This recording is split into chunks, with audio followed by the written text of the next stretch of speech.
জুলাই ঘোষণাপত্র ও নির্বাচনের রোডম্যাপ। অন্তর্বর্তী সরকারের কাছে রাজনৈতিক দলগুলোর চাওয়ার শীর্ষে ছিল এই দুইটি দাবি। অতঃপর অপেক্ষার অবসান একই দিনে। উপযুক্ত রাষ্ট্রীয় সাংবিধানিক স্বীকৃতি প্রদান করা হবে। জুলাই গণ অভ্যুত্থানের 1 বছর পূর্তির বিকেলে আসে ঘোষণাপত্র।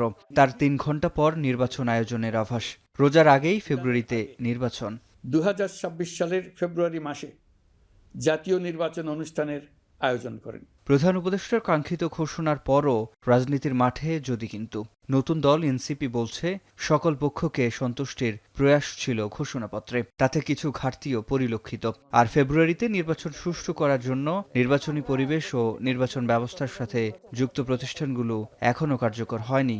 সকল পক্ষকে সন্তুষ্ট করার লক্ষ্যে এবং সকল পক্ষকে সাথে নিয়ে যাতে ঘোষণাপত্র দেওয়া যায় সেটার একটা প্রচেষ্টা এই ঘোষণাপত্রে আছে। এক দফার ঘোষণা কে দিয়েছে বা কখন হয়েছে এটাকে অ্যাকনলেজ না করার জন্যই এক ধরনের প্রেক্ষাপট তৈরি করা হয়েছে ঘোষণাপত্রের ইতিহাসে। প্রতিষ্ঠান এবং বাহিনীগুলো ফেয়ার ইলেকশন হওয়ার জন্য প্রস্তুত নয় এবং মাঠটাও পলিটিক্যাল সিনারিওটাও প্রস্তুত নয়।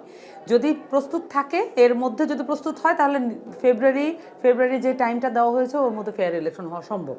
আর এবি পার্টি প্রধান উপদেষ্টার বক্তব্যকে স্বাগত জানিয়ে নির্বাচন যাতে জুলাই সনদের ভিত্তিতে হয় সে আহ্বান জানিয়েছে।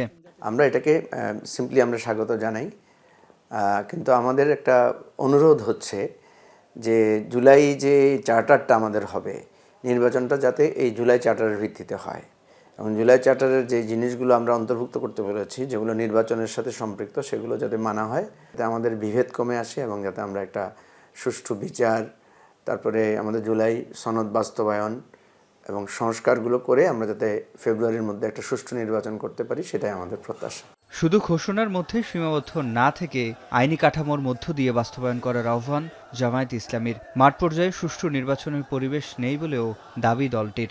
এটাকে যদি আপনি সে সনদের মধ্যে সংস্কারকে একটা ফ্রেমের মধ্যে আইনি কাঠামোতে না নিয়ে আসেন, তাহলে আলটিমেটলি এই ঘোষণা শুধুমাত্র চমকপ্রদ কিছু ঘোষণার মধ্যেই থেকে যাবে। এটা খুবই দুর্ভাগ্যজনক। সরকার তার শহীদদের তালিকা শেষ করতে পারেনি।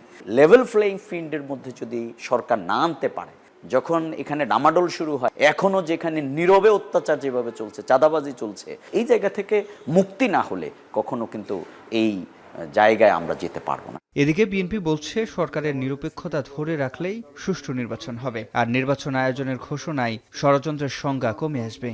যখনই দেখবে যে নির্বাচিত সরকার আসতেছে, কাজে এই মুহূর্তে যদি আমি এটা করি, ষড়যন্ত্র করতে যায়, ধরা হয়ে গেলে আমার আর বাঁচার উপায় নাই।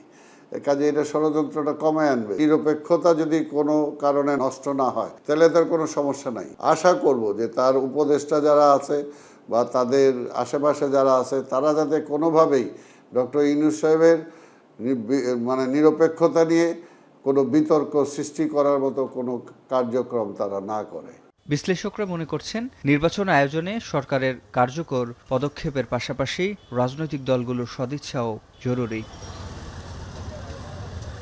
সিফাত শাহরিয়ার, এখন ঢাকা।